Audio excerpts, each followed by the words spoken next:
Welcome back, lab rats. Bit of a terrible story, this one. Oh, how am I going to do this? Hang on, I got to think very carefully. This is a bad start to the video, don't drop the phone. Oh no. Oh no. That's not that bad. The physiotherapist has put my hand in jail because it needs a bit of a rest. Dirty jokes, no. No dirty jokes. It's something I did to it. It's whangarei, I think, when I was driving the car in the first session at whangarei, because that's when it started to hurt. And it hasn't got any better, really. And it's 3 weeks later, so off to the doctor. X-ray has been done. Well, X-ray was done earlier. But, no, couldn't see anything. Physio, let's put it in jail. So, no work, not allowed to work. So, I can do an awesome video for you. Let's have a look at the car.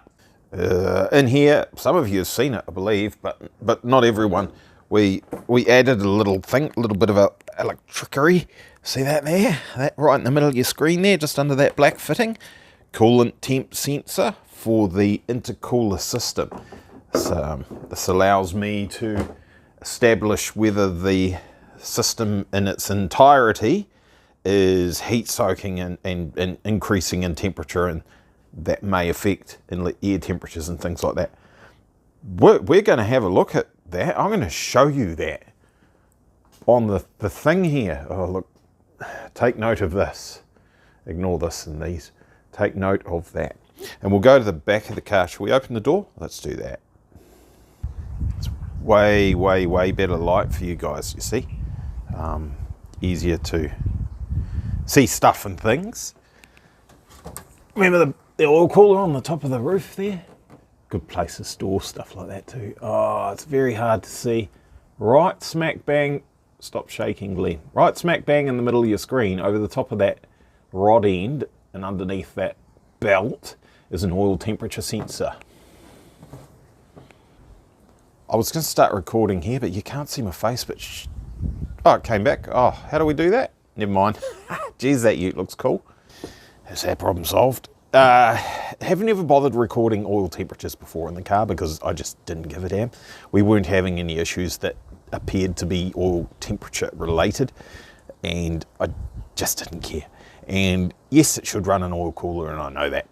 But again, we weren't having any issues that appeared to be oil temperature related, so I didn't run one.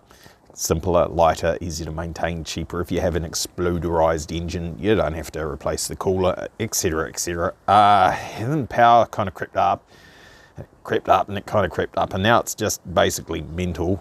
Over 1,000 at the motor, 826 at the hubs for all you dicks that want to argue about it.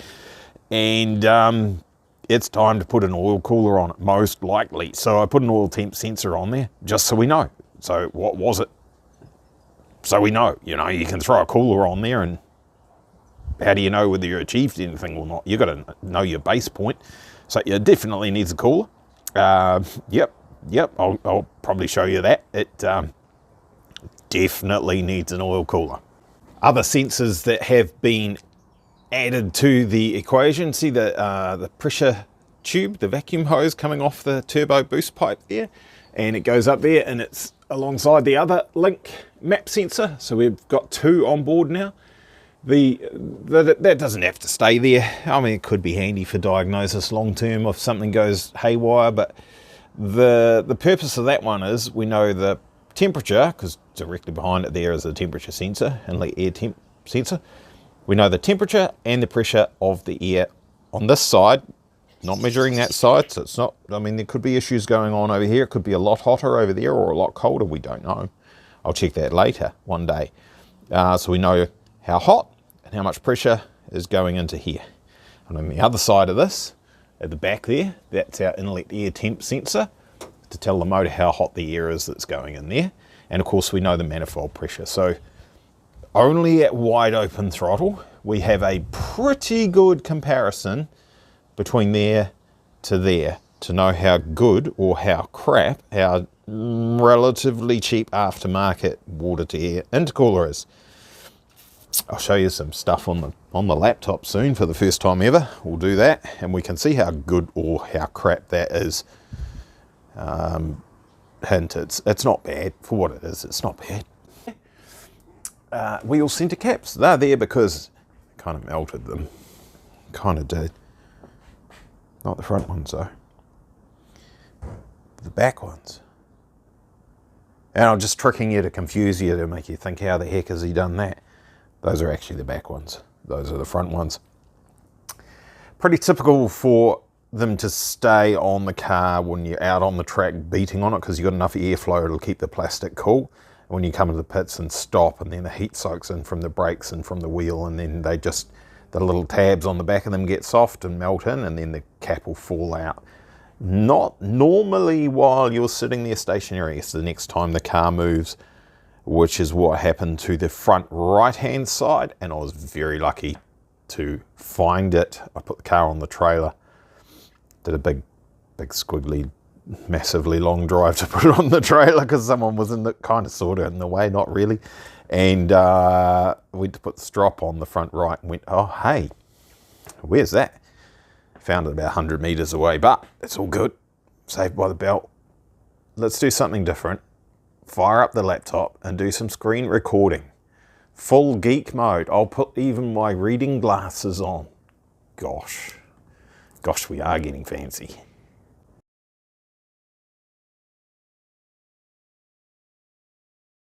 Rightio.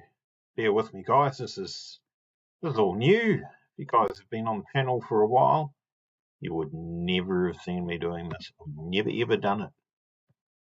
What we're going to do is we're going to look at a log file from the March at Hampton Downs. I think I've probably got things set up pretty much the way we want it. This is from the last track session that I did. It's going to pop up here. Not bad. That is perfect. That's perfect. That's exactly what we want to see, actually, for what we're doing right now. That's mint. So I'm going to talk through a few bits and pieces. We're not going to get too geeky about it. There's no point. You follow the cursor there, the mouse, whatever. Over there you can see this is where our bar is right at the very start. If I click that, it moves across, you see. And that's all these numbers you see here are relating to where this marker, bar, cursor line, whatever it's called, data line, datum point. No, it's not datum point, is it? But also what we've got going on here is we've got all these parameters that are displayed as per what we've edited that to show. I can show you how to change those things. That's all that info is all out there for all you geeks that want to know. It's nothing new to anyone who's been around Link ECUs for a while. But over here is something that's pretty cool, is the GPS plot of Hampton Downs Racetrack as per what my ECU is recorded, pre-production one. So it might be tiny, a little bit glitchy, probably not. It's pretty good. Looks like it's not exactly, I don't think it's exactly the same as what you guys would be buying, but I don't know. Yeah, I'm probably not supposed to even say because I might get it wrong, right? I might be saying things that are not right, so don't take it as gospel. It's just Glenn's babble. So you can see, we'll put this along here. Oh, look, we've moved. See that? We drove out over there because you would have seen there was a little bit of speed here, just here, see? That's where we're moving. It's pretty, there's one thing that's pretty cool about that. It's a little bit gimmicky, it's not really a massive help. You can push this button here, play, and watch this. If you go over here, follow the mouse, you watch this. The car's going to start moving, see? So you can follow it here and you can protect it. We're not moving yet. It's going to happen. It's going to happen. There it is. It starts moving. Very, very, very, very slowly. We're in the pits. See, we're doing... Oh, we're speeding. We're speeding in the pits. Very naughty. Actually, I think it's 20 kilometers an hour in that pit area. So we'll be all right. I'm self-incriminating, am I? That's all very boring. So we come along to here, and we're in the, you can see where the cursor is there, right? We're literally in the staging area of the pits, and we're about to be we'll put the video in here, and you can put 2 and 2 together. I could do a small window actually. One day we'll put a picture in picture, and we'll have the track showing, and we'll have the logs. That maybe we can get the timing right. And this is a man saying, "Just wait there, please. Just wait there." So we're just waiting there, and then he's going to say, "Where you go? Have fun. Don't hurt yourself. Don't be a dick. It's only a fun day. We're not going to go nuts." So we're off out onto the track. Bottom line here is not oil temp. It is the intercooler coolant temperature. So the fat radiator at the front and all the water in that. So as you can see, that does eventually start to climb up. And as you would expect, as the coolant temperature climbs up, look at, he's bloody going for it. Look at that. So do the inlet air temps. Now, anything below here is not too bad. This is starting to get a bit hot up here. This one here, that's bad. That's not good enough. It's too hot. So we can cool this down to whatever this temperature here is. That's 20 there. That might be 30. If we can keep that below 30 degrees, we'll probably pull this down to somewhere sensible. Oil temperature. It's already getting, that's decent enough. That's you know, if we get to here, let's call that 100, thereabouts. Take that line across, see, 100. That's about where it needs to be, 100, 110, not 140. 140 is a bit hot. That's not a good thing. What we can do while we're looking at this is we can actually zoom in, spread that out over a bigger time so that we can see a little bit more information, a little bit more detail. So we should skip ahead a little bit. Oh, we'll fill in the gaps. Look, there it is, zooming around here. See where the mouse is? Way over here. Over here, people, to your right. There we go. You can actually see what the speed was on the corner, on the particular corners of the track. So you people who want to criticise my driving and that, and now you've got some actual data to say, oh, look, you're an idiot. You're only doing 70 k's an hour around that corner, around the Porsche Dipper. You could be going heaps faster than that. And look, you're only getting to a bit less than 200. Come on, what's going on? As you can see, that was, I think that's the lap. There was a bit of traffic there. As you can see, we improve on that later on. Now, initially after the, excuse the noise in the background, the chair's a bit squeaky. The track day that I did, I said that I had come close to a PB and hadn't actually got there. But what I did incorrectly was just assumed that when I released the throttle on the main straight, so this is the main straight, you can see the peak speed here. When we come around with the little cursor over here on your right, you're going to see that that's where that is. And I may even pause it at that point. I assumed that that would be at the same spot, but that, of course, depends on traffic and stuff. And a smart man with good eyes, let's just pause this for a second,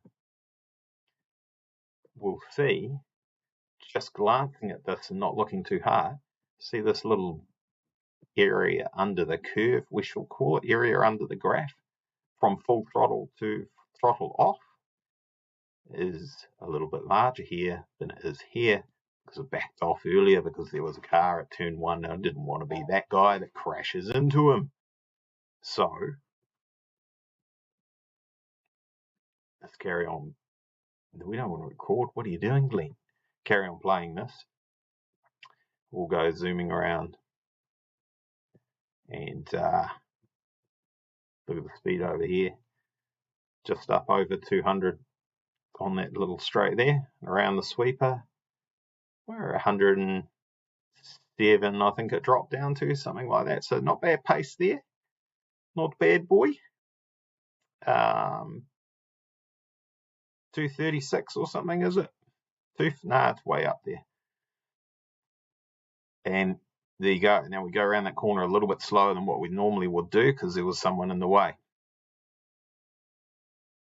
And around the track we go. This is the fast lap. When this is finished, I'll I'll talk about some details in there. This is over the top of turn 2. I don't really like that one that much. It's a bit sketchy. Inlet air temps are already, this is just too hot. This is not good. It's already pulling back. We can actually see how much that was pulling things back pretty easily. In fact, you guys are probably more interested in that. A little bit of geek content doesn't hurt, does it? It changes what I'm about to do will change all this stuff in our logging, so I don't want to upset it too much just at the moment. We're going to stop.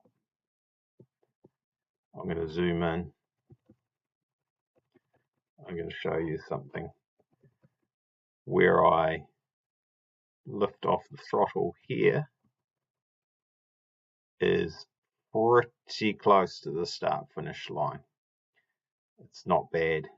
It's very close. It might not be exactly right, but it's pretty close, and you can see that over here, and you can watch it in the video and see that it's actually just a little bit before the start finish line, but it's not a big deal.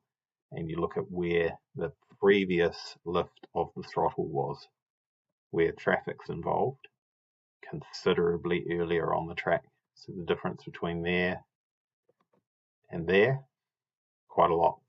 So when I initially looked at the chart, at the logs, and said this time from here, so this is the time down here, 9 minutes 20, near enough, to this time down here, which is 10 minutes 20, what is that, 8? And I went, oh, not quite a PB, not too bad, 28 point something, isn't it? We could actually zoom right into that, and it'll tell us exactly what that is. 28. Still, it's a better lap than what I thought it was, eh? 0.2, call it 0.2. So I was like, oh yeah, it's a PB, but still didn't do a 107. But in actual fact, it is a 107 if you scroll to put the cursor in the same spot over here. So we've actually got to go forward a bit to there. That's where the lap actually starts. Zoom in a bit more.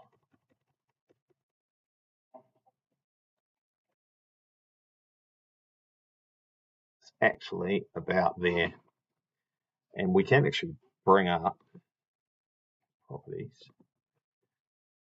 add a group, add a parameter, GPS, latitude, and longitude.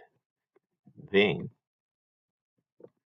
I'm not going to do it right now for you, but when we start getting super fussy and getting these numbers accurate, suddenly it turns into a 107.91. So pretty cool.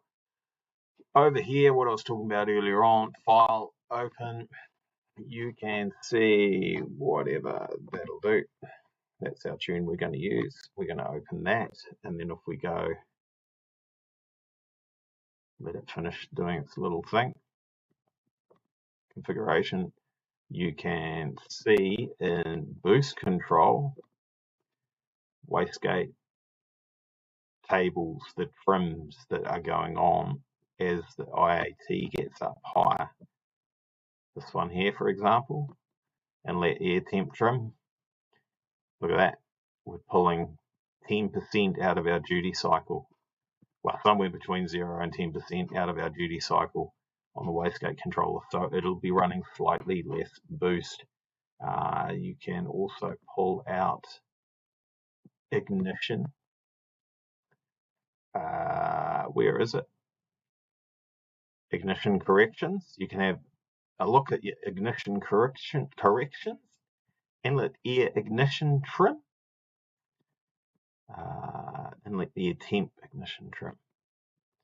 Here's our table. We're going to be pulling timing out of it. See that?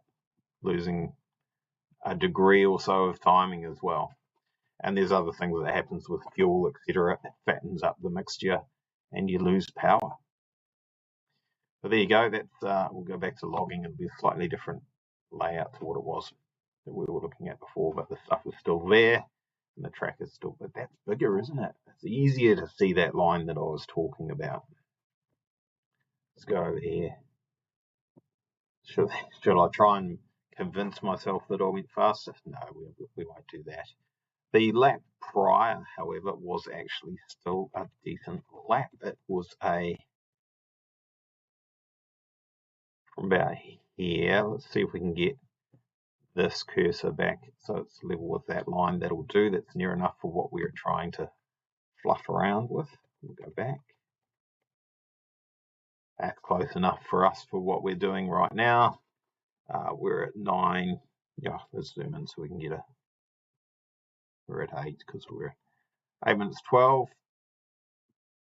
It's not quite 8 minutes 12. That's near enough for what we're doing. And then the other end of that lap, well, we know it was 9 minutes 20, I thought it was. Oh yeah, that's the short straight. Come back here. 9 minutes 20. So we know that lap was give or take a bit, a minute 8-ish anyway, flat. I worked it out, it was a minute 8.3. Okay, we're done. Enough babble with that. Let's look at the car going around the track.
something a little bit different. Yeah, roll racing is on. It's on Saturday. It's going to be during the day. It'd be really good, but I don't know. With this pour the way it is, not really supposed to do that. It's not so bad. Yes, there's a corner to do right at the start of it. And there's obviously there's the turning to do at each end of the quarter mile and on the trailer and off the trailer. I can't just say it's just driving the car in a straight line. Realistically, there's a bit of turning of the wheel, but there's that driving a car normally. And I haven't been banned from driving.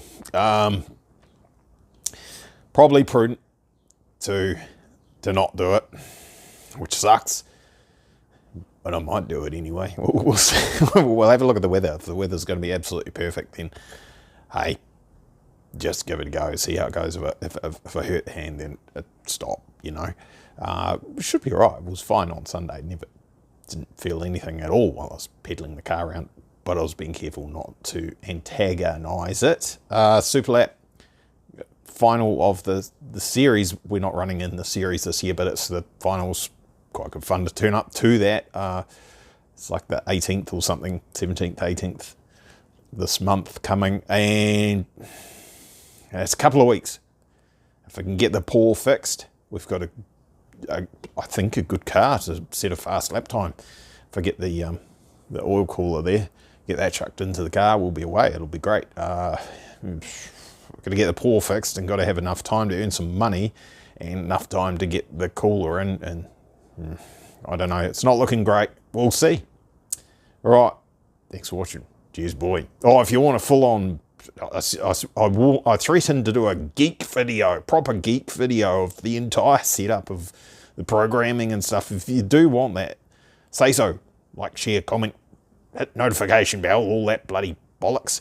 And I might be tempted to do it. All right, cheers, boy.